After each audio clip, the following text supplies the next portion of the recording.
so much, and thanks for the invitation, Ishvan. It's really great to be here.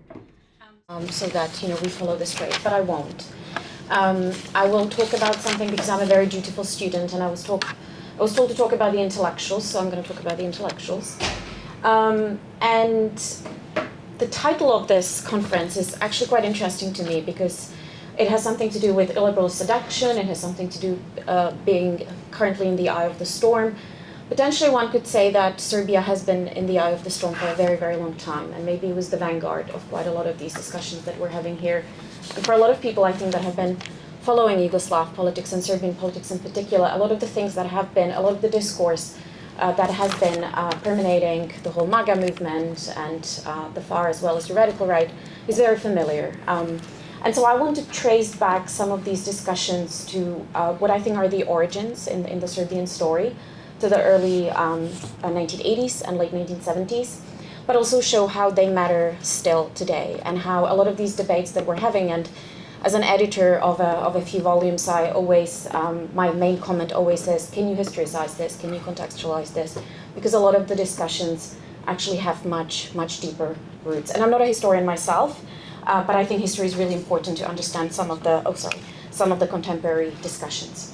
And my key argument is that in the 1980s, what we saw in Serbia was the establishment of an intellectual architecture that was then mobilized in the 1990s through the violence that we saw, was then actually pluralized in the early 2000s. There were debates within the liberal community about what the 1990s meant, and the nationalist right, if you like, has been actually weakened.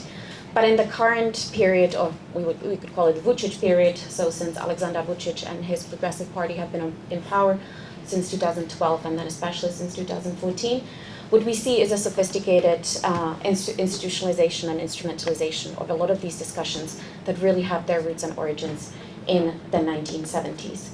And the fundamental pillar of these discussions is victimhood, and is this key kind of identity feature and ontological feature of Serbian politics that really started featuring most prominently in the late 1970s. And I want to start with a story, or with two stories as a matter of fact. And the first one is from 2024, when the United Nations General Assembly proposed a resolution on commemorating the Srebrenica genocide in Bosnia.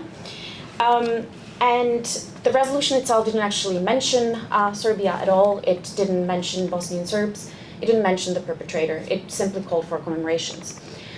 But what the resolution itself, the way it was interpreted and communicated within Serbia was that yet again Serbs were being presented as genocidaires, yet again Serbs are being demonized in the West, and yet again Serbs are the victims of the Western discourse. And obviously there is a huge orientalizing discourse regarding the Balkans in the West. We know that. But this is a different level. And the slogan that started covering the whole of Serbia and Belgrade in particular was "Mi nismo genocidan narod," we're not a genocidal nation. And this was a slogan that hugely resonated because it kind of captures the mood. And even in today's protest, even if you interview a lot of the students, it actually still does resonate. And I did a lot of focus group with students, and this is a discourse that resonates. And the second slogan that started resonating before, but especially around and after, and again has been kind of put out on graffiti, which everybody knows that most of these graffiti are actually government-sponsored, was the only genocide committed in the Balkans, or the only genocide in the Balkans, was against the Serbs. And this is a historical allusion to the Second World War and to the Jasenovac camp, which I will talk about as well. And so what this whole kind of political campaign essentially did, it instrumentalized the position of the actual victims, be they in 1995 or during the Second World War, and essentially turned Serbs into the victim, or the Serbian nation into the victim. And the second one, where again, kind of the discourse of victimhood came very prominently, was 2 years prior to that, and that was following the full-scale invasion of Ukraine. And I should say that Aleksandar Vučić very much followed a lead of Viktor Orban at the time. There were elections in Serbia as well. You would not believe it, but the slogan of these elections was "Mir, stabilnost," so peace and prosperity, peace and stability. So basically copy-paste of Viktor Orban's reaction. However, there was a lot more that was happening at that time. And in a nutshell, I don't have much time to go into the detail, but in a nutshell, the reaction in Serbia was a projection of Serbian victimhood into Russian victimhood, if you like. Because it was Russia that was presented as the main victim of, again, a demonization of the West and NATO. And so, for example, if you're familiar with some of the war crimes that were happening in the 1990s, there was a famous crime in Kosovo, the Račak massacre, which at that time in Milosevic Yugoslavia was presented as a staged crime, especially by the Brits. It was puppets, that was staged, these people were not real people, etc., etc. It was just a way, again, how to demonize the Serbs for committing these crimes. And so in the media in February 2020, in March 2022, when the crimes around Bucha came out in the news around the world, the way it was presented in Serbia was, this is Novi Račak, this is yet another Račak, when actually Russians are this time being framed and pinned as the perpetrators, right? You saw a huge popularity rise of Vladimir Putin as the one that is able to stick it out to the West, essentially. It is similar, if one could argue, to some of the Hungarian discourse that we saw, but if I can use this term, it's a little bit on steroids. And obviously there was the projection of 1999 and the huge animosity felt in Serbia to this day against NATO. And we can discuss obviously more why that is the case. And really the 1999 bombing has done probably more harm to the public discourse in Serbia. And we could actually talk about some of the wider ramifications for the death of the international liberal order, but let's just say it hasn't been necessarily helpful. But again, victimhood has been the main thing. And so I've actually published an article on this, how Serbian victimhood has essentially been one of the main reasons and one of the main projections where Ukraine didn't really figure in these discussions, okay? This wasn't a story about Ukraine. This was a story about Russia and the West in the Serbian media. So where does this all come from? And what are the intellectual roots? Again, as I say, I'm a dutiful student, so I go back to the intellectual discussions that are happening in the 1970s and 1980s in the Republic of Serbia, which is at that time obviously part of Yugoslavia. And you can start seeing already before the death of Tito in 1980, you can see what some people would call decentralization or also democratization of Yugoslavia, just like in the rest of the world. The late 1960s, social mobilization, you name it, we kind of all know the history. But what happens is that a series of kind of intellectuals in Serbia start arguing that after all, it's always been the Serbs that have been the victims of not only Yugoslavia, but of the whole history of the 20th century stemming from the First World War. You've got the famous Dobrica Ćosić, who wrote his magnum opus called The Time of Death, Vreme smrti, which I do not recommend you read. It's really frustrating, but it's well written. And the whole book is essentially permeated by a variety of myths and tropes of Serbian sacrifices, dating back to the Ottoman times, obviously. But he is really the first one that starts working with the World War I, and with World War I. And that really is the period that he starts completely re-narrating from the Serbian perspective, showing the perfidious West, showing the West that has left Serbia hanging, that has, sacrificed Serbia, Serbian sacrifices never being recognized, etc., etc. Essentially forgets about the fact that then the kingdom of, Serbs and Croats and Slovenes was created. But the whole idea of the book, which is until now actually the most read Serbian historical fiction in the country, is that Serbia is surrounded by enemies and it needs to fight for itself. Again, resonance in Hungary, I'm sure I don't have to go into that, but there are a lot of similarities, if you like. The second discussion was, I should say, the second discussion, which I also wanted to just kind of showcase in this, the second discussion was about the position of Serbia within Yugoslavia. And really, some of these intellectuals start talking about the fact that after all, the creation of Yugoslavia in 1944 and 45 has been on a number of war crimes. The partisans have, after all, killed a lot of people. And it has been the sacrifice of Serbia, which hasn't been given the same rights as the rest of the Republican states.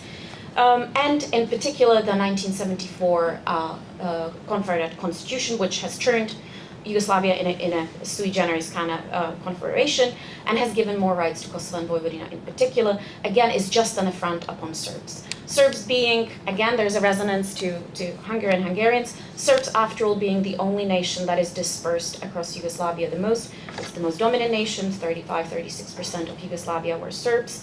and the one that Tito and everybody else in the Communist Party has always been kind of trying to suppress. And so this idea of this suppression and not giving us enough rights that we deserve has started to come forward in quite a lot of these writing and quite a lot of these debates, as well as obviously fiction. Now, I don't know if you recognize this man here on the right, but obviously that is Aleksandar Vučić, who is also a child of these debates. He was one of kind of the young leaders of the Radical Party of Vojislav Šešelj, and he becomes part of a lot of these discussions, how to give more autonomy, how to give more rights to Serbs within Yugoslavia as such. And a lot of these ideas about Srpski svet, which are now circulating around the world, again, Ruski mir, Srpski svet, the great kind of Serbia idea, can't go into history of the 19th century, but we can talk about it. He is part of these discussions as well, and he does carry it with him until today to a lot of the discussions that we see in today's political communication. But really the document that best captures quite a lot of these discussions is the very famous 1986 memorandum of the Serb Academy of Sciences and Arts, the famous memorandum of SANU. 1986, I understand, was also the Writers' Union meetings here in Hungary, which actually also started quite a series of interesting discussions. So 1986 seems to be a very interesting year for intellectual debates. But this memorandum of SANU captures quite a lot of these tropes of victimhood and victimization that are being committed upon Serbia, Yugoslavia being one of them. And if anything, the authors of this manifesto, if you like, so Vasilij Krstić and others, basically say this was an anti-communist manifesto and this was a democratizing manifesto. All we wanted to do is to give us democratic rights and to give people and Serbs more rights and to build up Serbia and to build up its honor. And as a matter of fact, the memory politics of Aleksandar Vučić today, it's got a slogan as well. It's the politics of honor and returning Serbs their honor. Again, there is a trajectory there. Now, Memorandum SANU, and I'll talk about it in a second. I think I'm going to run out of time, but Memorandum SANU was also one of the first documents that captured a lot of the discussions around Kosovo that are obviously dominating Serbian public sphere until today. But the next kind of discussion that started dominating at that time was about the Second World War and the Jasenovac camp, which I also started with. And that had to do with, again, it's the Serbs who not only were, the largest kind of victim of the Second World War in terms of numbers, which is kind of obvious because they were the largest group, but it's also the group whose crimes, or the crimes upon whom have been silenced during communist Yugoslavia. And so famous intellectuals and close kind of collaborators of Tito, even like Vladimir Dedijer, start propagating numbers that are tenfold higher to what actually really happened in Jasenovac, and these number games, which are, again, this is one of the key features of the political communication of today's regimes, it's number games around victims. So they really start around this time. And what is really interesting is that in today's age, so after the 1990s, this whole debate about the World War II in Serbia is always being counterbalanced with the genocide in Srebrenica. So the moment you mention Srebrenica, Jasenovac is the next kind of historical events that is mentioned. And it goes as far as to the cultural sphere, so that when the very famous film Quo Vadis, Aida comes out in 2019 or 20, immediately this production of a film called Dara of Jasenovac comes out in Serbia. So Quo Vadis of Aida is screened in Bosnia, or the Federation part. Dara of Jasenovac is screened in Republika Srpska and the rest of Serbia. And it's this, people call it, call it competitive victimhood or call it equivalence, right? Where the moment Jasenovac is mentioned, Srebrenica is mentioned, the moment Srebrenica is mentioned, Jasenovac is mentioned. And that again can be traced back to the 1980s. And especially the cultural sphere, and especially individuals also such as Drašković, who obviously was then attacked by Milosevic, but he was a writer who actually started quite a lot of these discussions about the Second World War and the brutal victimization of Serbs through theater plays such as Knife, or then there was another author, etc., etc. And the final one, which I think everybody kind of knows about, and it's probably the most boring one that a lot of us who work on the former Yugoslavia always have to talk about, is Kosovo. But what people do not know is that Kosovo is one of those chosen myths, if you like. Kosovo didn't really figure in Serbian intellectual discourse until the 20th century. In the 19th century, really the focus was on Bosnia. But the moment the Berlin Congress comes, the moment Austria-Hungary, starts, annexes Bosnia after all in 1908, the idea is that Bosnia is essentially lost to Serbs, and the Serbs in Bosnia are lost to Serbia, if you like. And so the gaze is then switched upon Kosovo, and Kosovo starts being, the iris of the eye, the Serbian Jerusalem, the heart of Serbia, the cradle, etc., you name it. There's a lot of these words, which really are instrumentalized and chosen as a way to kind of to project the sacrifices that Serbs and Serbia outside of the territory have made, and Kosovo kind of becomes the feature of that. But when it really starts featuring again is the 1980s the most, when Kosovo Albanians start asking for more autonomy, and the discourse, including in the Memorandum of Sana and the Orthodox Church, starts being that of genocide. And this is the first time that you see a lot of accusations of genocide being committed in Kosovo, but not on Kosovo Albanians, obviously, but on Kosovo Serbs. And it's a very strong language, but until today that language is used. Sometimes it's used through the language of terror, so a lot of the times you hear that Kosovo Serbs are being terrorized or they're being ethnically cleansed in Kosovo. But this really is a discourse that starts there, again, permeates the intellectual right-wing discourse and permeates the cultural discourse in particular, and becomes so deeply embedded in Serbian identity through all of these instrumentalizations and through the Orthodox Church in particular, that one famous collaborator of Vučić basically said that Kosovo can be recognized and become independent only when pigs can fly. And that kind of tells you how impossible even the imagination of Kosovo ever being independent, despite the fact that it's a reality and everybody knows it's a reality, is in the political communication of the regime. So I'll conclude here just to say that I think it's really important to understand the origins of these discussions and how potent these victimhood tropes and narratives have become as part of the regime. And I think what we see now, and this is what I'm doing in the current book that I'm working on, is that under the Vučić regime, what you can see is how these victimhood narratives have become institutionalized through commemoration practices, through textbooks, through the public sphere, and through quite a lot of kind of televised media public appearances. And I should also say I can't talk about that, maybe Valentin knows more about this, but there is a lot of learning between the Hungarian and the Serbian kind of right-wing communities. And even the language of Kosovo Serbs, being kind of victims of genocide, I think there was a very similar discourse here about the Transylvanian Hungarians actually as well. So there's quite a lot of similarities that one can potentially tease out. What I want to say is that we shouldn't forget about these kind of intellectual roots, because these discourses, they don't come out of nowhere. They're always contextualized, and I think this is why they resonate. And this discourse does resonate, and most of the surveys are showing it. Thank you very much.